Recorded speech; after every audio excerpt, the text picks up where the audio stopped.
مسکرائیے۔ بین ہانہ و معنی ذات لہانہ قدیم عربی ضرب المثل ہے، تب بولی جاتی ہے جب دو ملاؤں میں مرغی بالکل حرام ہو چکی ہو۔ اس مثل کے پیچھے کہانی بڑی دلچسپ ہے، سنیے۔ ایک شخص کی بیک وقت دو خواتین ہانہ اور معنی سے شادی ہو گئی۔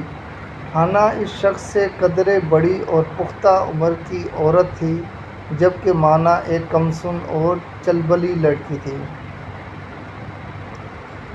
جب وہ شخص معنی کے گھر جاتا تو معنی اس کی ریش سے سفید بال چن چن کر نکالتی تاکہ وہ نوجوان نظر آئے، جبکہ وہ شخص جب ہانہ کے پاس اس کے گھر جاتا تو ہانہ اس کی ریش سے کالے بال چن چن کر نکالتی تاکہ وہ معتبر اور معتبر بڑی عمر کا یا کم از کا ہم عمر نظر آئے۔